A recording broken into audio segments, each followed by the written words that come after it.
চলবে, শুনবেন তো ইনশাআল্লাহ? আমার ভাইয়েরা, এই কোরআন থেকে আলোচনা করছি, মনোযোগ সহকারে শুনবেন। আল্লাহ পাক বলছেন, কোরআন যারা শুনবে, কোরআনের আলোচনা যারা শুনবে, তাদের ভদ্র হতে হবে, ভদ্রতা বজায় রাখতে হবে, এবং তাদের অন্তরে শুধুমাত্র আল্লাহর ভয় থাকতে হবে। আল্লাহু আকবার।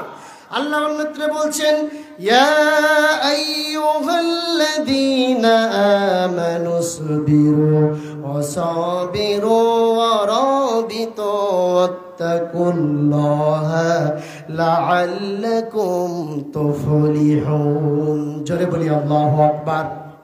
দাবি করো ঈমান এনেছো, মুমিন হয়ে গিয়েছো, মুমিনের দাবি করো। শোনো, আমানুসবিরু, তোমরা সবরের পথ অবলম্বন করো। আল্লাহু আকবার। ওয়াসাবিরু, তোমরা সবরের পথ অবলম্বন করো। আর অবিতু, এবং বাতিলপন্থীদের মোকাবেলায় তোমরা কঠিন হও। অত্যাকুত কে দেন? সবর করার দরকার আছে না নাই? হযরত আইয়ুব আলাইহিস সালাম, আল্লাহ পাক তাকে 18টা বছর রোগ দিয়েছিলেন, 18টা বছর রোগে ভুগলেন। আল্লাহর কাছে দোয়া করলেন, আল্লাহ দোয়া কবুল করে নিলেন। আমার ভাইরা, আল্লাহ পাক হযরতে আইয়ুব আলাইহিস সালামকে রোগ থেকে মুক্তি দান করেছিলেন। আল্লাহর পাক আইয়ুব আলাইহিস সালাম যেভাবে আল্লাহর উপর ঈমান এনেছিলেন, তাওয়াক্কুল করেছিলেন, ধৈর্য ধারণ করেছিলেন, দরকার আছে না নাই? ধৈর্য ধারণ করার দরকার আছে না নাই? যে ব্যক্তি ধৈর্য ধারণ করবে, সবর করবে, ভরসা করবে, আল্লাহ পাক তাকে প্রতিদান দিবেন। বলি ঠিক কিনা? আরো জনে বলি ঠিক কিনা? আমার ভাইয়েরা, দ্বিতীয় নম্বর কোয়ালিটি আমি অল্প অল্প করে ব্যাখ্যা দিয়ে দিব। আমানুসবিরু ওয়াসাবিরু ওয়ারাবিতু ওয়াত্তাকুল্লাহা লাআল্লাকুম তুফলিহুন, এবং বাতিলপন্থীদের মোকাবেলায় দৃঢ়তা থাকার দরকার আছে না নাই? বাতিলপন্থী আজকে মাথাচাড়া দিয়ে উঠেছে, কথা বলেন ঠিক কিনা? আপনারা অনেকে আছে, অনেক নামধারী আলেম আছে না নাই? যারা 70,000, 80,000, 90,000 টাকা, 1 লাখ, 1.5 লাখ, 2 লাখ টাকা কন্ট্রাক্ট করে, আছে কিনা? আমরা কি এইগুলো চাই? কথা বলেন না কেন? আমরা এগুলো চাই? একটা লিমিট আছে। আপনারা জানেন, কালকে আপনাদের এখান থেকে একটা অনাকাঙ্ক্ষিত ঘটনা ঘটে গিয়েছে, তাই না? ঘটেছে কিনা? আপনাদের যেই সময় বক্তা আসার কথা, সেই সময় তো আসেই নাই। আবার 2 ঘন্টা 3 ঘন্টা পরে বক্তা এসে আলোচনা করে হঠাৎ করে আলোচনা শেষ করে চলে গেছে। কথা ঠিক কিনা? এগুলো কি করা যাবে? আজকে আমাদের আলেমদের সচেতন হতে হবে। রফিকুল ইসলাম মাদানী তিনি যেভাবে কাজটা করেছেন, একজন আলেম হিসেবে তাকে এই কাজটা করা উচিত হয়েছে। একজন আলেম ভুল করলে সব আলেম কিন্তু ভুল করে না। একজন আলেমের জন্য 10 জন আলেমের বদনাম হয়। এই কাজগুলো করা যাবে না। আপনারা যারা পারবেন তো, আজকে বাংলাদেশে আলেমদের মাহফিল হোক, এটা আমরা চাই না বলেন, কিন্তু সাবলীলভাবে হোক। আপনারাও অনাকাঙ্ক্ষিত ঘটনা ঘটিয়ে ফেলছেন, বক্তারাও অনাকাঙ্ক্ষিত ঘটনা ঘটিয়ে ফেলছে। এগুলো করা ঠিক না। এগুলো থেকে আমাদের বিরত হতে হবে, ঠিক কিনা বলেন? একটা সম্মানের সাথে, একটা সিস্টেম অনুযায়ী কাজ হওয়া উচিত। আপনাদের এখান থেকে মাহফিলে শেষ করে ওই মাহফিলে গিয়েছিল, এই জায়গাটার নাম কি? ভ্যাটখালি। এগুলো অনাকাঙ্ক্ষিত ঘটনা। একটা মাহফিল শোনার জন্য মানুষ 1টা পর্যন্ত বসে থাকে, বলেন? বসে থাকে? এগুলো আজকে আমাদের বর্জন করতে হবে। বক্তারও একটা লিমিট আছে, শ্রোতারও একটা লিমিট আছে কিনা? একটা সিস্টেম অনুপাতে যদি আজকে কোরআনের মাহফিলগুলো হয়, তা বাংলাদেশে আমি বলি 24টা ঘন্টার ভিতরে গোটা বাংলাদেশে আল্লাহর রহমত নাজিল হয়ে যাবে। বলি আল্লাহু আকবার। আজকে যিনি প্রধান বক্তা আপনারা অনেকে চিনেন, ইনি গোটা বাংলাদেশে মাহফিল করে। একটা রিপোর্ট আপনারা দেখাতে পারবেন না। কেউ পারবে? একটা রিপোর্ট দেখাতে পারবেন না। গোটা বাংলাদেশ ঘুরবেন, একটা রিপোর্ট নাই। এত বিনয়ী 3 শ্রেণীর আলেম আজকে সমাজে বেশি। 1 নম্বর আলেম হচ্ছে, আমি একটু ব্যাখ্যা দিয়ে বলবো ভাই। 1 নম্বর আলেম হচ্ছে যারা আলেম হয়, প্রথম যখন অল্প বয়স আলেম হয়েছে, তাদের অন্তরে নরম হয়ে যায়, অন্তরটা একেবারে নরম হয়ে যায়। দ্বিতীয় ধাপ হচ্ছে যখন আলেম হয়, একটু বয়স বাড়ে, যদি ভালো আলেম হয় তাহলে অন্তরটা আরো নরম হয়। বলি আল্লাহু আকবার। তৃতীয় ধাপ হচ্ছে যখন ভালো মানের আলেম হয়ে যায়, বৃদ্ধ হয়ে যায়, বয়স্ক হয়ে যায়, আল্লাহর ভয়ে তার অন্তরটা কম্পিত হয়ে যায়। কথা বলেন ঠিক কিনা? তাহলে আলেমের 3টা ধাপ আছে। যত বেশি বয়স হবে তত আল্লাহর ভয়টা তার অন্তরে বেড়ে যাবে। বলি সুবহানাল্লাহ। আর 1 শ্রেণীর আলেম আছে, অল্প বয়স একটু একটু মনের ভিতরে অহংকার, যখন মধ্যবর্তী বয়স আরো বেশি অহংকার বেড়ে যায়, যখন শেষ পর্যায়ে বয়স হয়ে যায় অহংকারের ঠেলায় মানুষকে মানুষ বলে মনে করে না। আছে না নাই? আছে না নাই? এগুলো আমাদেরকে এসব কাজ থেকে বিরত রাখতে হবে। এই কাজগুলো করা যাবে না। আপনারা জানেন কালকে ওই মাহফিল হাতাহাতি মাহফিলগুলো পরিচালনা করার তৌফিক আল্লাহ পাক আমাদেরকে দান করুন বলে আমিন। সম্মানিত ভাইরা, তাহলে আমি কোন কিতাব থেকে আলোচনা করছিলাম জোরে বলেন। আল্লাহ তাআলা বলছেন অসাবিরু ওয়া রাবিতু, বাতিলপন্থীদের মোকাবেলায় দৃঢ় থাকো। যারা আল্লাহর আইন জমিনে চায় না, আল্লাহর কোরআনকে জমিনে প্রতিষ্ঠা। ভারত আজকে বাংলাদেশের মুসলমানদেরকে ধরলো। আজকে দেখলাম একজন মুসলমানকে তার কাটার এই পাশ থেকে ধরে নিয়ে গিয়ে ওই পাশ থেকে জায়গায় গণধুলাই দিয়ে হত্যা করা হয়েছে। কথা বলেন ঠিক কিনা? দেখেছেন কিনা আপনারা? রাসূল বলেছেন একজন মুমিন, একজন মুসলমান আর একজন মুসলমান একটা দেহর মতো। বলি সুবহানাল্লাহ। একটা দেহ যখন চিমটি কাটা হয় সমস্ত দেহই অনুভব করা হয় কি হয় না? আমার মুসলমানকে হত্যা করা হচ্ছে, ভারতের মুসলমানকে হত্যা করা হচ্ছে, কাশ্মীরের মুসলমানকে হত্যা করা হচ্ছে, ফিলিস্তিনের মুসলমানকে হত্যা করা হচ্ছে, গোটা গাজা মুসলমানকে হত্যা করা হচ্ছে। পৃথিবীতে যেখানে মুসলমান সেখানে হত্যা করা হচ্ছে। মুসলমানের রক্ত জমিনে যত পড়বে, বাতিলপন্থীদের মোকাবেলায় কঠিন দৃঢ়তা দেখাও। রাসূল বলেছেন লাতাজিদান্না আশাদ্দান নাসি, রাসূল বলেছেন দুইটি শ্রেণী তোমাদের জন্য চূড়ান্ত দুশমন। এক নম্বর হচ্ছে ইহুদি, দুই নম্বর হচ্ছে মুশরিক। কথা বলেন ঠিক কিনা? হিন্দুরা আজকে আমাদের চূড়ান্ত দুশমন হয়ে গেছে। কথা বলেন ঠিক কিনা?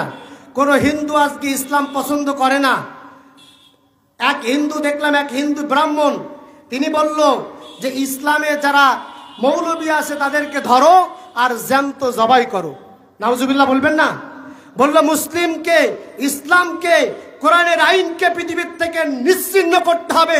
ভারতের বুকে কোনো কোরআনের আইন থাকবে না, কোনো মুসলমান থাকবে না। সমস্ত মুসলমানকে গণধুলাই দিয়ে ভারত থেকে নিষ্কৃত করা হবে। তো গণধুলাই করতে হবে। কথা বলে ঠিক কিনা? তারা এইভাবে পরামর্শ নিল, এভাবে চেষ্টা সাধনা করছে। আজকে যদি আমরা এক না হই, মুসলমান যদি এক না হই, তাহলে আমাদের আরো মায়ের খাতি হবে। কথা বলে ঠিক কিনা? আমি বলি কে আমলিগ করেন, কে বিএনপি করেন, কে জামাত করেন, কে জাসদ করেন, কে বাসদ করেন, কে কোন দল করেন, ওটা দলের বিষয় না। আজকে মুসলিম নাম নিয়ে এক আল্লাহর বান্দা হয়ে, রসুলের উম্মত হয়ে, এক কাতারে কাতারবদ্ধ হয়ে, আল্লাহর কোরআনকে হাতে নিয়ে, ইসলামের তরবারি হাতে নিয়ে, কালেমার স্লোগান দিয়ে, আল্লাহর নামের তাকবীর দিয়ে যদি গোটা বাংলাদেশে সমস্ত মুসলমান এক হতে পারে, আল্লাহর কোরআন বাংলার জমিনে 24 ঘন্টার ভিতরে কায়েম হয়ে যাবে। কথা বলেন ঠিক কিনা? কথা বলেন ঠিক কিনা? এজন্য সেই ভূমিকা আজকে আমাদের পালন করতে হবে। আমানুসবিরু ওয়া সাবিরু ওয়া রাবিতু, তোমরা বাতিলপন্থীদের মোকাবেলায় দৃঢ়তা দেখাও, কঠিন ভূমিকা পালন করো। কার কথা? যারা বলেন আল্লাহ পাক অন্য আরেকটা দিয়ে বলছেন, আল্লাহ তাআলা বলেন ইন্নামাস সাবিলু আলাল্লাযীনা ইয়াযলিমুনান নাস ওয়া ইয়াবগুনা ফিল আরদি বিগাইরিল হক উলাইকা লাহুম আযাবুন আলীম। জোরে বলি আল্লাহু আকবার, আরো জোরে আল্লাহু আকবার। আল্লাহ তাআলা বলেন ইন্নামাস সাবিলু, নিশ্চয়ই যারা, ইন্নামাস সাবিলু আলাল্লাযীনা ইয়াযলিমুনান নাস, নিশ্চয়ই তিরস্কারের উপযুক্ত তারা, আল্লাহর মামলার উপযুক্ত তারা, আল্লাহর মামলার আসামি তারা। ইয়াযলিমুনান নাস, যারা মানুষের উপরে জুলুম করে। ইয়াযলিমুনান নাস, যারা মানুষের উপরে জুলুম করে। ওয়ায়াবগুনা ফিল আরদ, এবং জমিনে ফাসাদ সৃষ্টি করে, জমিনে অন্যায়ভাবে বাড়াবাড়ি করে। আল্লাহ এবং তার রাসূল যে সীমা দিয়েছে, আল্লাহ এবং তার রাসূল যে সীমা রেখে দিয়েছে, সেই সীমাকে তোয়াক্কা করে না। আল্লাহ এবং তার রাসূলের চেয়ে বেশি বুঝে আগ বাড়িয়ে তারা কথা বলে। কথা বলে ঠিক কিনা? ওয়ায়াবগুনা ফিল আরদ, জমিনে তারা বাড়াবাড়ি করে, ফাসাদ সৃষ্টি করে। উলাইকা লাহুম আযাবুন আলীম। আল্লাহ তাআলা বলছে, হে নবী আপনি তাদেরকে বলে দেন তাদেরকে কঠিন শাস্তির ভিতরে আল্লাহ পাক নিক্ষেপ করবেন। বলেন নাউজুবিল্লাহ, জোরে বলেন নাউজুবিল্লাহ। আমার ভাইয়ের জন্য মানুষের উপরে জুলুম করা যাবে না। ইয়াযলিমুনান নাস, যারা মানুষের উপরে জুলুম করবে, মানুষের ঘর ভাঙবে, মানুষের হত্যা করবে, বিনা অপরাধে কোরআনের পাখিকে 13 বছর যারা বন্দী করবে, যারা আমির হামজাকে বন্দী করবে, মামুনুল হককে বন্দী করবে, যারা ইব্রাহিমকে বন্দী করবে, আব্বাস মাদানিকে যারা বন্দী করবে, বাংলাদেশ সহ গোটা পৃথিবীর আলেমদেরকে যারা বন্দী করবে, ইয়াযলিমুনান নাস, তারা মানুষের উপরে জুলুম করলো, ওয়ায়াবগুনা ফিল আরদ, এবং জমিনে বাড়াবাড়ি করলো। আল্লাহ পাক বললেন তাদেরকে অবশ্যই আল্লাহ পাক জাহান্নামের কঠিন আগুনের ভিতরে নিক্ষেপ করবেন। তাহলে মানুষের উপরে জুলুম করা যাবে? খুব গরম লাগছে ভাই, আমার ভিতরটা ঘেমে গেছে, ফ্যান নাই, কষ্ট পাচ্ছেন আপনারা? মানুষের উপরে জুলুম করা যাবে? মানুষের ঘর ভাঙা যাবে, খাদ্যে ভেজাল দেওয়া যাবে, মানুষকে হত্যা করা যাবে, জুলুম করা যাবে। আজকে যারা মানুষ হয়ে মানুষের উপরে জুলুম করছো, মনে রাখবা আজকে তুমি মাজলুমের উপরে জুলুম করছো। তুমি যখন মাজলুমের উপরে জুলুম করছো, শুধু মাজলুমের জুলুম সীমাবদ্ধ নয়, মাজলুমকে জুলুম করার অর্থ। এজন্য মাজলুমের উপরে জুলুম করা যাবে না, মাজলুমের ঘর ভাঙা যাবে না, মিথ্যা মামলা দেওয়া যাবে না, খাদ্যে ভেজাল দিয়ে যাবে না, জনগণকে বিনা অপরাধে ফাঁসি দেয়া যাবে না। আজকে বাংলাদেশে ধর্ষণ বেড়ে গেছে, ধর্ষণের ছড়াছড়ি, ক্যাসুনির ছড়াছড়ি, অবৈধ কারবারের ছড়াছড়ি, এমন কোনো পাপ নাই, এমন কোনো গুনাহ নাই সমাজে হচ্ছে না। আজকে অপরাধ দিয়ে সমাজ ঢেকে গেছে, কোনো অপরাধের বিচার হয় না। কথা বলে ঠিক কিনা? কথা বলে ঠিক কিনা? ইয়াযলিমুনান নাস, তারা মানুষের উপরে জুলুম করছে। যারা মানুষের উপরে জুলুম করবে, আল্লাহ পাক বলেছেন অবশ্যই আমি রব্বুল আলামিন তাদেরকে কঠিন আযাবে গজবে গ্রেফতার করব, এবং কঠিন আযাব দিয়ে আমি আল্লাহ তাদেরকে ধ্বংস করে দিব। লিল্লাহি তাকবীর। আমার ভাইরা,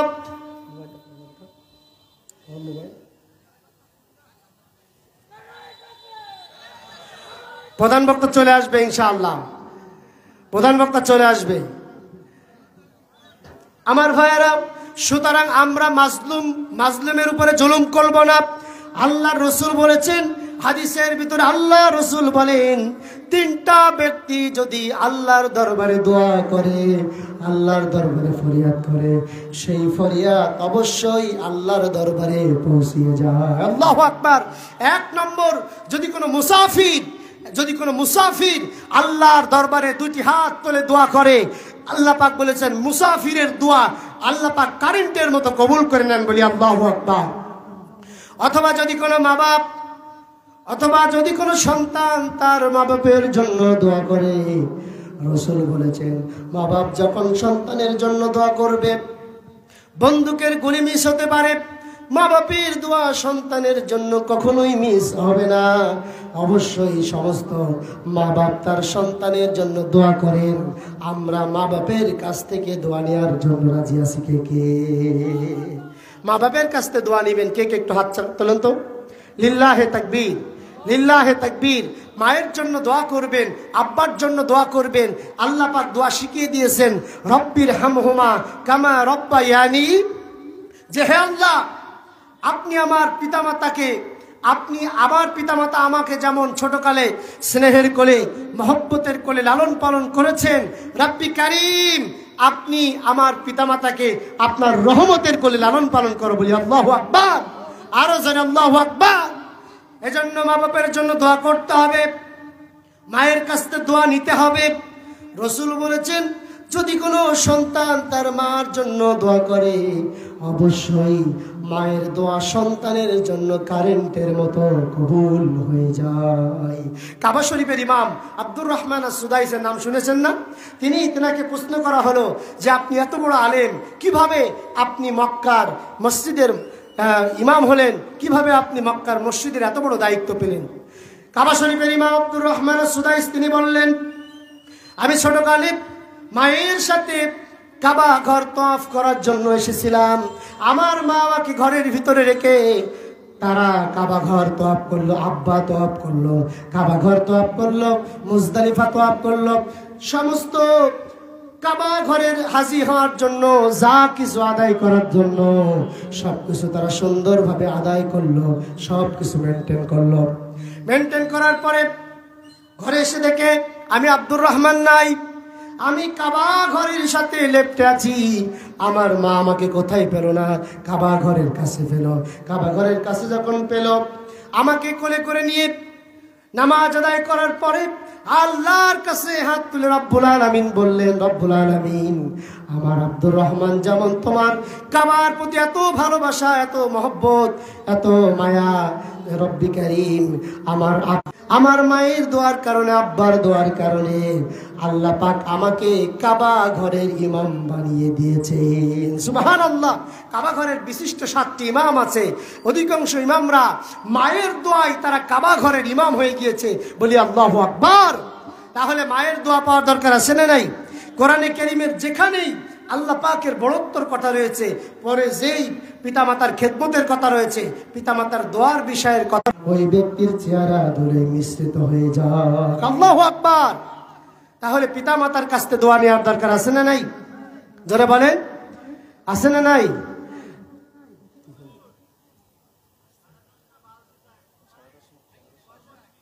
যা 10:30টায় আসবে, তাই তো?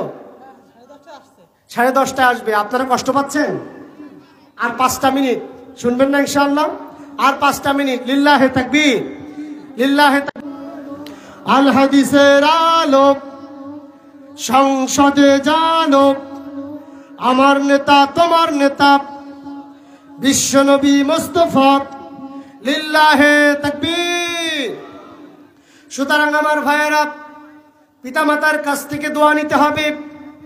পিতামাতার কাছ থেকে যদি কোনো সন্তান দোয়া নিতে পারে, আল্লাহ পাক বলেছেন ওই সন্তান হলো আল্লাহ পাকের শ্রেষ্ঠ বান্দা হয়ে যায়। তাহলে 3 নম্বর হচ্ছে কোনো মাজলুম যদি আল্লাহর কাছে দোয়া করে, মাজলুম কাকে বলা হয় এটা আপনারা জানেন কি? কথা বলেন।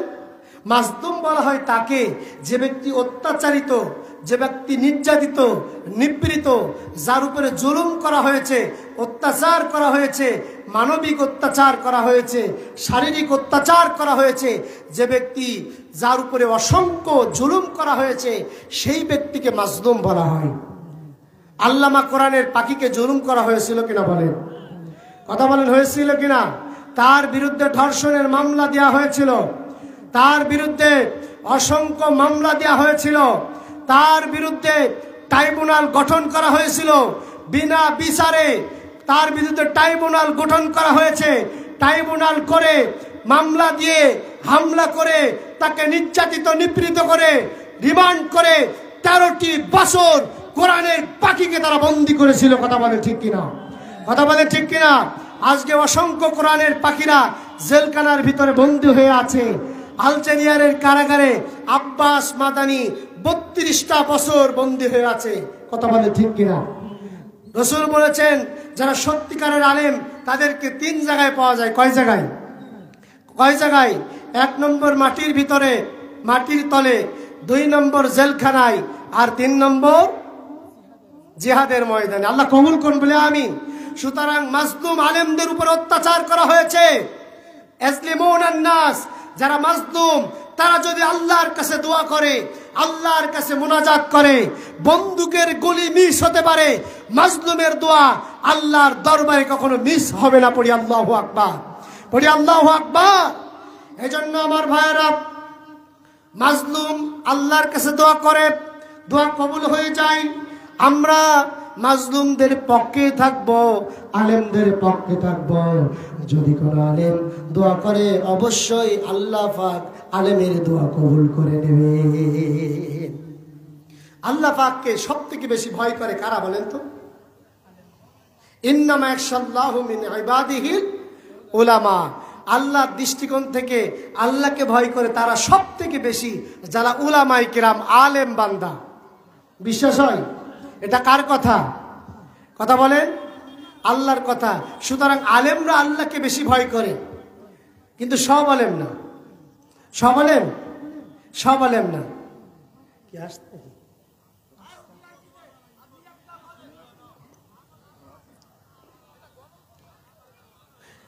গজল শুনবেন একটা?